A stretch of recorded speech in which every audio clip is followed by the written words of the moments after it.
Hello, good afternoon to all. स्वागत है आप सभी का Deva private ITI Usro Mona Ayodhya. Myself अनुदेशक Agnivesh Chaudhary. Today we will discuss about of electrician theory top 20 question. So first question in front of you related to NIMI pattern according to ITI exam. आप सभी के exam 4 तारीख से स्टार्ट हो चुके हैं। 3, 4, 5, 6, 7, 8 जा रहे हैं। Second year electrician trade theory NIMI से प्रश्न उठाए हैं मैंने, ऐसे प्रश्न जो काफ़ी बार पूछे गए हैं और बार बार पूछे जाने वाले प्रश्न हैं, और उसी प्रश्न को हम लोग थोड़ा थोड़ा करके रोज सॉल्व करेंगे ताकि हमारा एग्जाम का ओरिएंटेड तक हम लोग अच्छे क्वेश्चन को डिस्कस कर सकें और हमारा जो प्रश्न है बढ़िया बनने लगे। चलिए, पहला प्रश्न आपके सामने आ चुका है, आप लोग देखिए और उत्तर देने का प्रयास करें। प्रश्न ये कह रहा है कि चित्र में दिखाए गए जो डीसी जनरेटर में x को चिन्हित भाग का क्या है। जो x में जो भाग दिखाया गया है, ये भाग, इसको आप किस भाग से डिनोट करते हैं? आर्मेचर कोर कहेंगे, ब्रश कहेंगे, या फिर कंप्यूटेटर कहेंगे, कंप्यूटेटर रेजर, या फिर कंप्यूटेटर खंड, क्या बोलेंगे? चलिए, पहले प्रश्न का आंसर क्या हो जाता है? आर्मेचर नहीं होगा, ब्रश भी नहीं होगा, commutator riser. Option C is the right answer in this question. आपके सामने जो प्रश्न दिखाया गया पहला वाला, इसका आंसर ऑप्शन सी हो जाता है। Option C is the right answer in this question. पहले प्रश्न का उत्तर ऑप्शन सी हो जाता है। चलते हैं नेक्स्ट क्वेश्चन पे। Question number second. चलिए, question number second in front of you. Please tell me all of you what is the correct and best answer. देखिए, क्वेश्चन भी दिख रहा है और इसका आंसर भी दिख रहा है। आप लोग ध्यान से देखिए और उत्तर देने का पूरा प्रयास करिए कि इसका आंसर क्या हो जाएगा। प्रश्न दिखाया गया है, कह रहा है कि जैसे कि चित्र में दिखाया गया है कि डीसी जनरेटर का नाम क्या है। इस डीसी जनरेटर का नाम क्या हो जाता है? 4 ऑप्शन दिया गया भैया, इस डीसी जनरेटर का नाम क्या हो जाता है?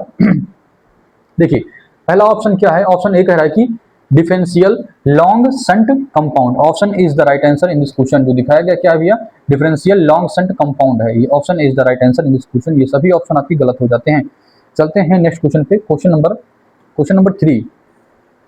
क्वेश्चन नंबर 3 आपके सामने आ चुका है, 2 भाग में है। यहाँ से हम लोग देखेंगे आंसर में जो दिखाए गए हैं 4 ऑप्शन हैं आपकी। इसको पढ़िए, प्रश्न को पढ़िए। प्रश्न कह रहा है कि डीसी जनरेटर में प्रेरित ईएमएफ की दिशा ज्ञात करने के लिए किस नियम का यूज किया जाता है? कार्क स्क्रू नियम, या फिर दाहिने हाथ की हथेली का नियम, या फिर फ्लेमिंग के बाएं हाथ का नियम, या फिर फ्लेमिंग के दाहिने हाथ का नियम? कौन सा हो जाता है? क्वेश्चन नंबर 3 का कौन सा राइट आंसर हो जाएगा? चलिए, कौन सा राइट आंसर हो जाता है? क्वेश्चन नंबर 3 का कौन सा राइट आंसर हो जाता है? पहला क्या कह रहा है भैया? कार्क स्क्रू नियम। कार्क स्क्रू नियम नहीं होता। डीसी जनरेटर में जो ईएमएफ होता है, ईएमएफ का फुल फॉर्म आप लोग याद रखिए, इलेक्ट्रोमैग्नेटिक फील्ड। ठीक है, ये आपको याद रखना है। ईएमएफ का फुल फॉर्म भी पूछ सकता है। ईएमएफ का फुल फॉर्म क्या हो जाता है? Electromagnetic field. देखिए, पहला प्रश्न कार्क स्क्रू नियम, ये गलत हो जाता है। दाहिने हाथ का नियम, ये भी गलत हो जाता है।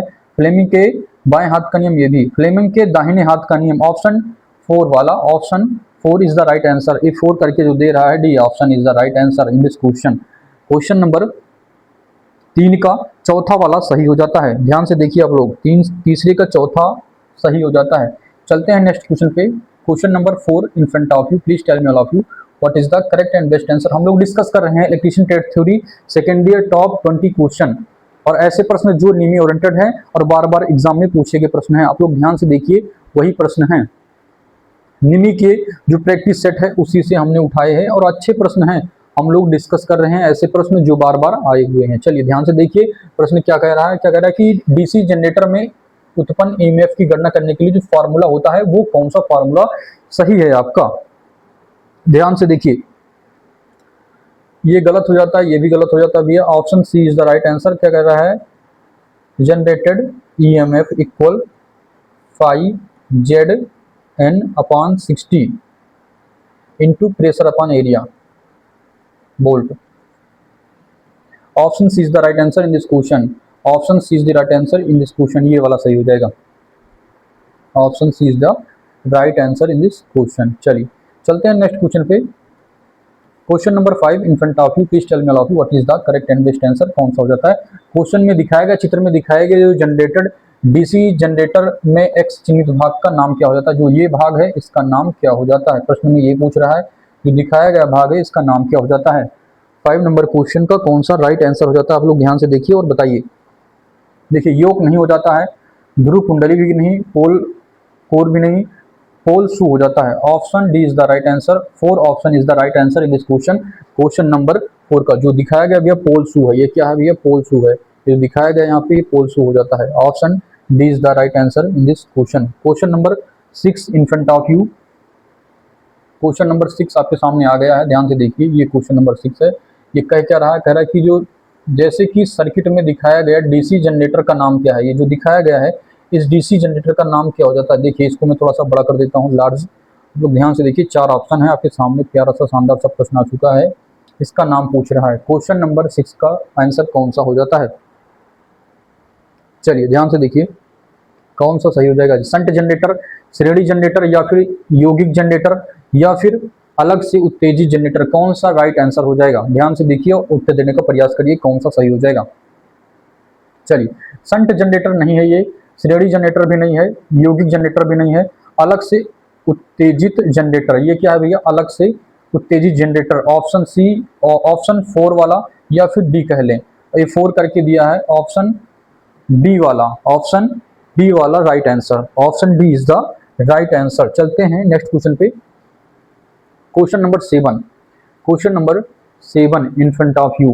Please tell me all of you what is the correct and best answer. Question number 7 आपके सामने आ चुका है, प्यारा सा शानदार सा। आप लोग उत्तर देने का प्रयास करिए कौन सा राइट आंसर हो जाता है। क्वेश्चन नंबर 7 का कौन सा सही हो जाता है? ध्यान से देखिए, उत्तर देने का प्रयास करें। इस प्रश्न का कौन सा राइट आंसर हो जाता है? कह रहा है कि जनरेटर द्वारा कौन सी ऊर्जा को विद्युत ऊर्जा से में परिवर्तित किया जाता है। विद्युत जनरेटर जो होता है, जनरेटर द्वारा कौन सी ऊर्जा को विद्युत ऊर्जा में परिवर्तित किया जाता है? ऑप्शन कौन सा बेस्ट हो जाता है 7 नंबर में? ध्यान से देखिए, उष्मा हो जाएगा, या फिर गतिशील हो जाएगा, या फिर यांत्रिक हो जाएगा, या फिर मैकेनिकल, या फिर रासायनिक, कौन सा सही हो जाता है? ध्यान से देखिए और उत्तर देने का प्रयास करिए कौन सा राइट आंसर हो जाता है। ध्यान से देखिए, उत्तर देने का प्रयास करिए। Mechanical, option D is the right answer. Option 4 वाला इसमें सही हो जाएगा। मैकेनिकल, यांत्रिक, option D is the right answer in this question. चलते हैं नेक्स्ट क्वेश्चन पे। चलिए ध्यान से देखिए, आप सभी लोग बहुत मेहनती हैं और प्रश्न को देखिए और समझने का प्रयास करें और उत्तर देने का प्रयास करिए, क्योंकि कौन सा ऑप्शन बेस्ट आपको दिख रहा है। ध्यान से देखिए कौन सा ऑप्शन इसमें बेहतर दिख रहा है। ध्यान से देखिए और उत्तर देने का प्रयास करिए। कह रहा है कि जो चित्र में दिखाया गया फील्ड के अनुसार डीसी जनरेटर का नाम क्या हो जाता है? इस डीसी जनरेटर का नाम क्या हो जाता है? श्रृंखला जनरेटर, शंट जनरेटर, भेद विभेदक यौगिक जनरेटर, या फिर संचयी यौगिक जनरेटर। हाँ, option D is the right answer and 4 वाला इज द राइट आंसर हो जाएगा इसमें। 8 नंबर का लास्ट वाला प्रश्न का उत्तर सही हो जाता है। चलिए 9 नंबर प्रश्न आपके सामने आ चुका है। क्या कह रहा है भैया? ध्यान से पढ़िए और उत्तर देने का प्रयास करें। डीसी जनरेटर का कार्य क्या हो जाता है? What is the working principle DC generator? What is the working principle of the DC generator? ध्यान से देखिए और उत्तर देने का प्रयास करिए कौन सा राइट आंसर हो जाता है। चलिए, कॉर्क स्क्रू नियम, ये गलत हो जाता है। फ्लेमिंग के बाएं हाथ का नियम, ये भी गलत हो जाता है। फ्लेमिंग के दाएं हाथ का नियम, ये भी गलत हो जाता है। फैराडे के विद्युत चुम्बकीय प्रेरण का नियम, option D is the right answer. इसका भैया डीसी जनरेटर का कार्य सिद्धांत क्या है? फैराडे के विद्युत चुम्बकीय प्रेरण के सिद्धांत पर वर्क करता है। Option D is the right answer. Option D is the right answer in this question. चलते हैं नेक्स्ट क्वेश्चन पे। क्वेश्चन नंबर 10, क्वेश्चन नंबर 10 आपके सामने आ चुका है। क्वेश्चन नंबर 10, देखिए प्रश्न को पढ़िए अच्छे से और उत्तर देने का प्रयास करिए। देखिए ध्यान से और उत्तर देने का प्रयास करें। ध्यान से देखिए, क्या कह रहा है कि गतिशील रूप से प्रेरित ईएमएफ का सूत्र क्या हो जाता है? ईएमएफ का सूत्र क्या हो जाता है? ऑप्शन ए गलत हो जाता है, बी भी गलत, ऑप्शन सी सही है, B L V sine theta, B L V sine theta volt. Option C is the right answer in this question. ध्यान से देखिए और उत्तर देने का प्रयास करिए कौन सा सही हो जाता है। नेक्स्ट क्वेश्चन 11 नंबर क्वेश्चन आपके सामने आ चुका है। कब प्रश्न को पढ़िए और उत्तर देने का प्रयास करिए कि कौन सा सही हो जाता है। ध्यान से देखिए और उत्तर देने का प्रयास करिए। कह रहा है कि सोलेनाइड के चुंबकीय क्षेत्र की दिशा ज्ञात करने के लिए किस नियम का यूज किया जाता है? किस नियम का यूज किया जाता है? कॉर्क स्क्रू नियम गलत हो जाएगा। दाहिने हाथ की हथेली का नियम, यही सही हो जाता है। Option B is the right answer, दूसरा वाला ही सही हो जाता है 11 नंबर में। ध्यान से देखिए प्रश्न को और उत्तर देने का प्रयास करिए। क्वेश्चन नंबर 12 आपके सामने आ चुका है। ध्यान से प्रश्न को देखिए और उत्तर देने का प्रयास करिए। प्रश्न क्या कह रहा है कि चित्र में दिखाया गया डीसी जनरेटर के भाग का नाम क्या है? ये डीसी जनरेटर है, ये कौन सा भाग है? ध्यान से देखिए और उत्तर देने का प्रयास करिए। मैंने बताया था ये क्या चीज हो जाता है, ये योक हो जाता है। ना तो स्टेटर है, ना तो ध्रुव कोण है, ध्रुव कोर पोल शू नहीं है, ये योक है फ्रेम। इस फ्रेम के अंदर ही सारे मैकेनिज्म लगे होते हैं, जो भी लगे होते हैं वो सभी चीज इसके अंदर लगे होते हैं। योक होता है इसको, और क्या बॉडी भी बोल सकते हैं, योक या फिर बॉडी भी बोल सकते हैं। ठीक है, बॉडी भी बोल सकते हैं, क्या बोल सकते हैं, योक या फिर बॉडी बोल सकते हैं। चलिए चलिए चलते हैं क्वेश्चन नंबर 13 पे। क्वेश्चन नंबर 13 आपके सामने आ चुका है, प्यारा सा शानदार सा प्रश्न। पढ़िए और उत्तर देने का प्रयास करिए। प्रश्न क्या कह रहा है, ध्यान से देखिए और उत्तर देने का प्रयास करिए। 13 नंबर प्रश्न कह क्या रहा है, ध्यान से देखिए और उत्तर देने का प्रयास करिए। प्रश्न क्या कह रहा है, कह रहा है कि 4 पोल डीसी जनरेटर में डुप्लेक्स लैप वाइंडिंग में कितने समांतर रास्ते होते हैं। कितने समांतर रास्ते होते हैं भैया, 8 समांतर रास्ते होते हैं। A3 करके जो सी ऑप्शन है यही ऑप्शन सही हो जाता है आपका। कितना भैया, 8। 8 4 पोल डीसी जनरेटर में डुप्लेक्स लैप बाइंडिंग में कितने समांतर रास्ते होते हैं, 8। 8 is the right answer in this question. ध्यान से देखिए आप लोग प्रश्न को, और ये मत सोचिए कि सभी बच्चे कितने भी पढ़े हुए होते हैं आईटीआई में, भूल जाते हैं। Revision is the most powerful weapon. Revision आप करेंगे भैया तभी आप लोग अच्छे से अपने रास्ते पर जा सकते हैं। ध्यान से देखिए प्रश्न में दिखाया गया ये चित्र जो दिखाया गया है, तरह की चित्र में दिखाया गया डीसी जनरेटर का भाग का नाम क्या है, इसका नाम क्या हो जाता है। ध्यान से देखिए और उत्तर देने का प्रयास करिए। साइड एंड प्लेट्स नहीं हो जाता है। पोल शू लेमिनेशन ये भी गलत हो जाता है। कंप्यूटर खंड ये भी। आर्मेचर कोर लेमिनेशन हो जाता है, ये क्या है भैया, आर्मेचर कोर लेमिनेशन। ऑप्शन 4 या फिर डी कह लें या फिर 4 कह लें इसमें, या फिर A4 कह लें। लास्ट वाला ऑप्शन सही हो जाता है, 14 नंबर में लास्ट वाला सही हो जाता है। लास्ट वाला प्रश्न हम लोग देखते हैं, 15 कर दें कि और बढ़ा देते, चलिए 20 कर देते हैं। आज 20 प्रश्न को सॉल्व कर देते हैं। 15 नंबर कह रहा है कि भैया डीसी जनरेटर में इंटरपोल कैसे जुड़े होते हैं। डीसी जनरेटर में इंटरपोल कैसे जुड़े होते हैं, डीसी जनरेटर में इंटरपोल में, डीसी जनरेटर में इंटरपोल कैसे जुड़े होते हैं। ध्यान से देखिए और उत्तर देने का प्रयास करिए कि 15 नंबर में कौन सा सही हो जाता है। ध्यान से देखिए और उत्तर देने का प्रयास करें। आर्मेचर के साथ श्रृंखला, हाँ यही ऑप्शन सही हो जाता है, पहला ऑप्शन ही सही हो जाता है इसमें। Option A is the right answer in this question. Question number 15 का ऑप्शन ए सही हो जाता है। क्वेश्चन नंबर 16 आपके सामने आ चुका है, शानदार सा प्रश्न। आप लोग देखिए ध्यान से और उत्तर देने का प्रयास करिए। प्रश्न क्या कह रहा है, प्रश्न ये कह रहा है भैया, एक मिनट, कह रहा है कि जैसे कि चित्र में दिखाया गया है एक्स के चिन्हित भाग कौन सा वोल्टेज ड्रॉप दर्शाया गया है। ध्यान से देखिए प्रश्न को, ये देखिए यहाँ पे है, अब देखिए और उत्तर देने का प्रयास करें कि कौन सा सही हो जाता है। ध्यान से देखिए और उत्तर देने का प्रयास करें कौन सा सही हो जाता है। चलिए 16 नंबर में कौन सा सही हो जाता है, सीरीज फील्ड वोल्टेज ड्रॉप नहीं।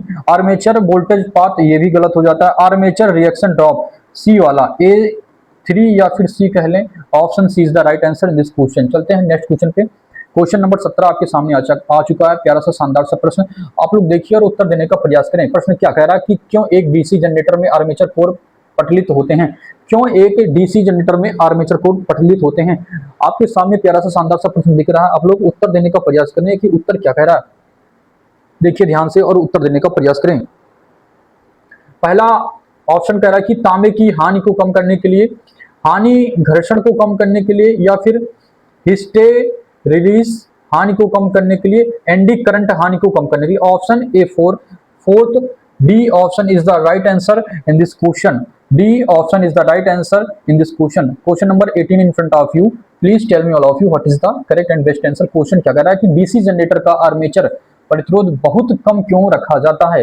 डीसी जनरेटर का आर्मेचर का जो प्रतिरोध होता है वो बहुत कम क्यों रखा जाता है। आप लोग ध्यान से देखिए और उत्तर देने का प्रयास करें कि कौन सा सही हो जाता है।